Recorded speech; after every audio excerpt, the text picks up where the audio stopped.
사도행전 28장 30절.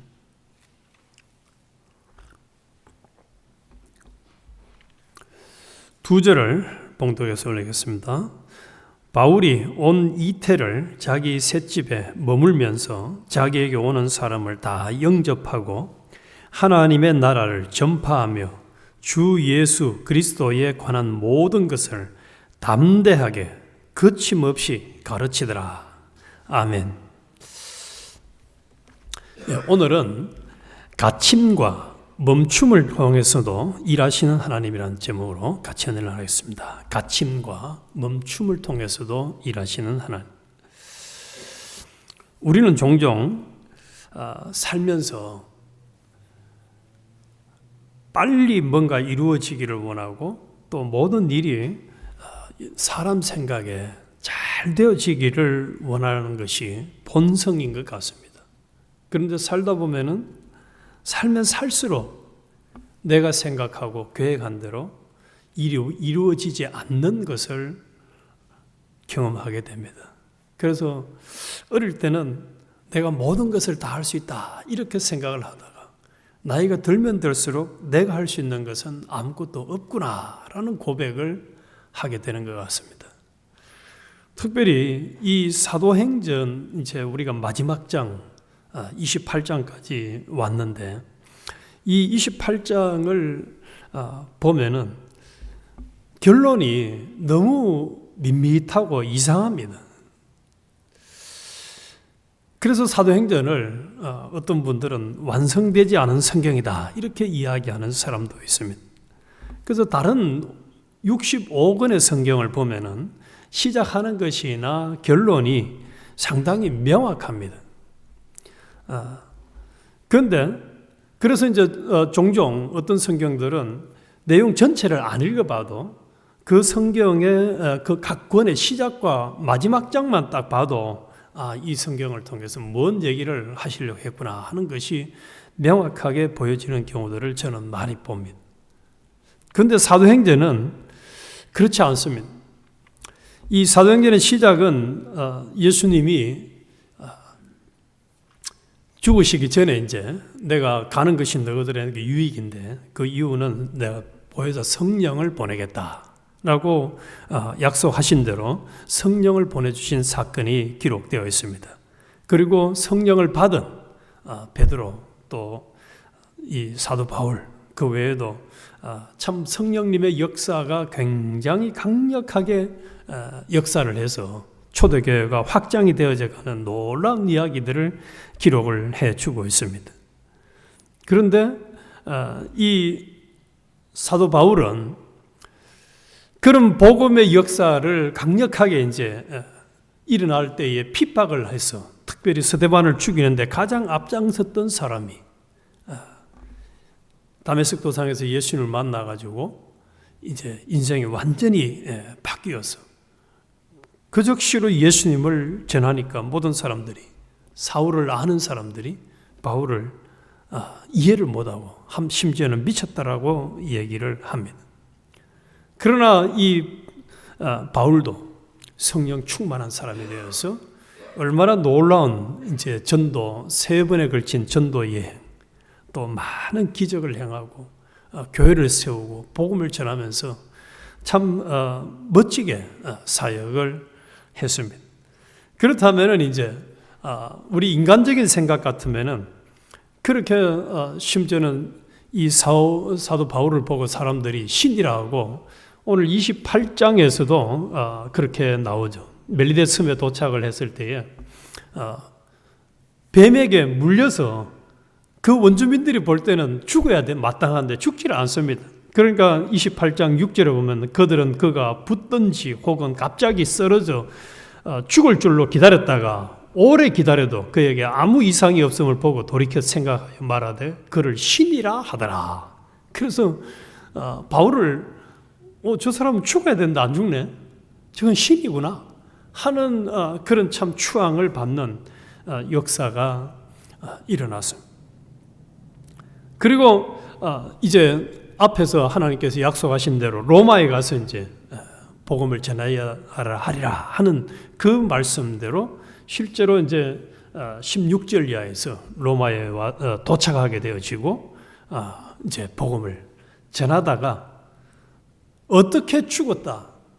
우리 같으면은 복음을 담대하게 전하다가 스데반처럼 순교했다. 이렇게 마무리를 지으면 참 좋을 것 같은데 이 28장은 오늘 읽은 것처럼 열심히 이태 동안 자기가 셋집에 머물면서 자신에게 찾아오는 모든 사람들을 영접하고 열심히 하나님 나라를 전파하고 예수 그리스도에 관해서 모든 것을 담대하게 거침없이 가르치더라 하고 그냥 끝나버렸어요. 끝나버렸어요. 그래서 이 마지막 이렇게 이제 두 절을 사도 바울이 열심히 사역하다 끝났다는 거예요. 감옥에서. 그러면 하나님께서 우리에게 왜 이렇게 사도행전을 마무리하셨을까? 우리가 잘 알고 있는 대로 1장 8절에 오직 성령이 너희에게 임하시면 너희가 권능을 받고 예루살렘과 온 유대와 사마리아와 땅끝까지 이르러 내 증인이 되리라 말씀을 했죠. 사도 바울이 사도행전을 마무리할 때 열심히 복음의 증인되는 삶을 거침없이 살다가 우리 한글로는 이런 표현이 없습니다만 참 목숨 걸고 복음 전했다. 전심전력을 다했다. 이런 표현은 없지만은 여기 보면 거침없이 모든 것을 담대하게 가르쳤다 하는 요렇게 마무리한 것은 우리도 예수님의 대속의 은혜와 하나님의 사랑 덕분에 구원을 받았고 성령을 받은 자들입니다. 그러면은 우리에게도 또 사도행전을 묵상하는 우리에게 요구하는 게 뭐겠습니까? 바울처럼 복음 전하는 일을 목숨 걸고 하라는 거예요. 목숨 걸고 하는. 그리고 사도 바울은 지금 감옥에 갇혀 있었지만은 우리는 여기 있는 사람들은 한 사람도 갇혀 있는 사람이 없습니다. 자유함을 가지고 있습니다. 그렇다면은 더 열심히 전해야 되겠죠. 어제 아침에 우리 광 목사님 북한에 갔던 말씀을 잠깐 하셨는데 그 얘기를 들으면서 참 한편으로는 이게 부끄러운 거예요. 북한에서는 성경을 전달을 하고 복음을 전하려고 하면은 눈치 봐야 되고 또 때로는 감옥 갈 거 목숨을 내놓아야 되는 그거를 결단을 하고 해야 되는데 우리 미국에서의 삶은 전혀 그런 장애물이나 이게 없는데도 복음을 전하지 않았다면은 나중에 하나님이 우리에게 뭐라고 책망하실런지. 내가 너한테 자유를 줬는데 얼마든지 전할 수 있는 기회를 줬는데 사람들도 많이 붙여놨는데 왜 너 복음 전하지 않고 그렇게 악하고 깨어하게 마치 한 달란트 받아가지고 그냥 땅에 파묻었다가 온 사람처럼 너 혼자만 그렇게 잘 먹고 잘 살다 왔느냐? 이렇게 책망하면 이게 참 얼마나 큰일입니까? 그래서 사도행전을 마무리할 때 바울이 거침없이 복음을 전하다가 마무리한 것처럼 우리도 주님 불러가는 그 순간까지 열심히 복음을 전해서 참으로 전도의 열매를 많이 맺는 그런 우리가 되게 해달라고 기도하고 하나님의 은혜를 구하고 실제로 그렇게 살다 가야 하겠습니다. 자, 또 하나는 오늘 제목을 갇힘과 멈춤을 통해서도 일하시는 하나님으로 정했는데 지금 사도 바울은 사도행전에서 3번의 전도 여행을 걸치면서 많은 사람들에게 복음을 전하고 또 자기 동족 유대인들을 개종을 시키고 교회를 세우고 하는 일을 했습니다. 그런데 그 사역이 감옥에 갇히는 환경을 통해 가지고 이제 멈출 수밖에 없어서 더 이상 이제 전도하러 열심히 다닐 수 있는 그런 상황이 되지 않았습니다. 이 하나님께서 경비병 하나를 붙여가지고 이제 감옥 생활을 하도록 그렇게 딱 가다 버렸습니다.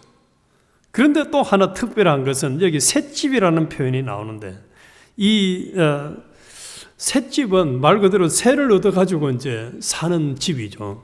그런데 우리가 살고 있는 이 셋집이 아니고 경비를 하고 로마 정부가 이제 관리하는 셋집이에요. 한마디로 감옥은 감옥인데 특별한 셋집인 거죠. 마치 한국에는 그 안기부에서 관리하는 안가가 있듯이 몸은 자유롭지 못하고 딱 갇혀 있는 공간이지만 공간. 그러나 또 한편으로는 자유를 어느 정도 누릴 수 있는 환경을 하나님이 주셨습니다.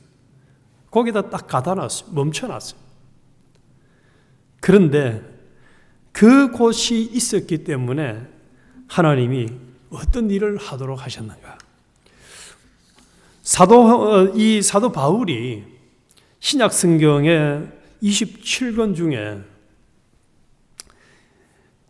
성경 서신서를 13권을 썼다고 이야기를 하고 있죠. 첫 번째 선교여행 때 갈라디아서를 기록하고 두 번째 선교여행 때 데살로니가 전서, 후서, 그리고 3차 선교여행 때 로마서, 고린도전서, 고린도 후서를 기록을 했습니다. 그리고 로마의 1차 수감 중에 기록한 것이 옥중서신. 그래서 감옥에 갇혀 있으면서 편지를 썼다 해서 옥중서신이라고 하는데 에베소서, 빌립보서, 골로새서, 빌레몬서를 기록을 했습니다. 그리고 감옥에서 다시 풀려나서 사도행전에는 기록되어 있지 않는 이 전도 여행을 떠나게 되어지고 이때 기록한 편지들이 목회 서신으로 알려져 있습니다. 그래서 디모데전서, 디도서를 기록하고 그리고 제일 마지막에 이제 디모데 후서를 기록을 합니다. 그래서 바울이 전도하고 신방하고 양육하는 일에 계속 바빴다면 모르긴 해도 옥중서신과 이 목회서신은 기록을 못했을지 모릅니다. 그런데 감옥 생활을 하면서 가장 많은 것은 뭐겠습니까? 시간이었습니다. 사람들을 만날 시간이 절대적으로 적었죠. 그래서 그 시간 동안 사도 바울이 뭘 했을까요? 또 특별히 감옥이니까 지금처럼 전기가 발달을 안 했으니까 해만 지면 이제 캄캄하니까 뭐 더 이상 할 수가 없겠죠. 그래서 기도하고 하나님과 교제하는 시간을 가장 많이 가질 수 있는 바울의 생애에서의 삶이 아니었을까. 그래서 기도하고 성령 충만한 상태가 되어지니까 옥중서신과 목회서신을 기록하는 은혜와 복을 누리게 되었습니다. 그 덕분에 우리까지도 이 서신서와 목회서신을 통해서 굉장히 은혜를 누리고 있고 또 목회하는 자들은 목회를 어떻게 해야 될지를 알 수 있는 그런 최고의 지침을 받게 되어진 거죠.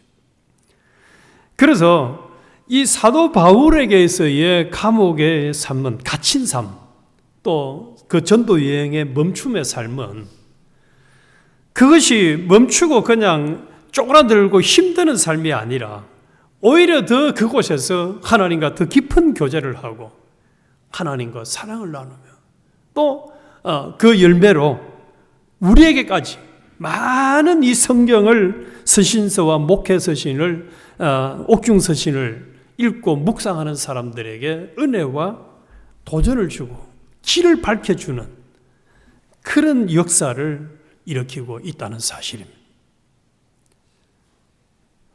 저도 제 인생 짧은 인생이지만 돌아보니까 바쁘게 살 때는 또 뭔가 조금 일이 잘 되면은 뭘 안 하느냐 하면 기도를 안 해요. 성경 볼 여가가 없어요, 그냥. 얼마나 그냥 시간은 잘 가는지 말이지. 일주일 내가 지나가고 나서 봐도 성경 한 장 읽지도 않았을 때가 참 많았어요. 얼마나 참 세월을 아끼라고 했는데 헛되게 많이 보냈는지. 이번에 이 28장을 묵상하면 할수록 하나님이 요구하는 것은 우리 인간의 생각처럼 막 일이 형통하게 잘 되고 풀리고 바쁘게 살고 사람들에게 인정받고 사람들과 어울리면서 막 그렇게 신바람나게 사는 게 아니라 사도행전을 통해서 마무리를 뭘로 했습니까? 사람들을 만나면서 교제하고 그들을 양육하고 내가 만나는 사람들에게 복음을 전하고 예수 그리스도를 전하고 그들을 구원하는 이 전도의 열매, 제자 삼는 삶을 그거 그냥 거침없이 하다 와라는 거지. 거기에 모든 올인을 하고 와라. 그래서 많은 사람들을 참으로 주님의 제자로 삼고 온전한 사람으로 만들어 가는데 우리의 생을 보내야 되지.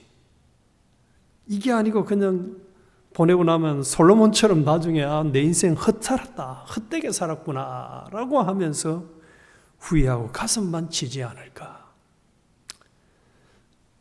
그래서 지금 이 사도행전을 마무리하면서 우리는 두 가지로 좀 기도하고 하나님의 은혜를 구해야 되겠습니다. 첫 번째로는 감옥에 갇혀서 복음을 전한 사도 바울보다는 우리는 훨씬 더 자유로운 이 상황에 있으면서 할 일은 전도하는 것밖에 없다. 열심히 복음을 전하고 다른 사람을 주님의 제자로 세우는 일을 해야 하겠다. 두 번째로는 내가 원하는 계획대로 뭔가가 안 되어 있는 멈춤과 갇힌 상태라 할지라도 어떤 종류의 멈춤과 갇힌 상태라 할지라도 이때가 사도 바울처럼 하나님과 교제할 수 있는 하나님과의 시간을 깊이 돈독하게 가질 수 있는 최고의 기회로 하나님이 주셨다. 이 기회를 통해서 오히려 내 자신뿐만 아니라 다른 사람들에게까지도 우리가 유익한 은혜의 영향력을 끼칠 수 있는 그런 최고의 기회다. 그래서 감사함으로 받으면 버릴 것이 없다라고 말씀을 하셨고 또 우리에게 조금도 손해가 갈 일이나 해가 될 일은 절대로 주시지 않는 하나님의 역사를 믿고 사도 바울은 감옥에서 사람들을 양육하고 성경을 기록했지만 우리는 우리의 갇힘과 멈춤의 시간을 통해서 하나님이 하시고자 하는 그 뜻을 분명히 찾아서 순종한다면 우리의 시간도 굉장히 유익하고 또 하나님 보시기에도 참 그 기간 잘 보냈다. 요셉은 감옥살이 하면서 총리로 그냥 죄수가 총리로 되는 최초의 사람이 됐잖아요. 갇힌 상태. 그래서 우리 어떤 상황이든 하나님 주신 갇힌과 멈춤의 상태도 우리에게 유익만 주는 환경이다 라는 믿음을 가지고 또 끝까지 승리하는 우리가 되어야 하겠습니다. 주님,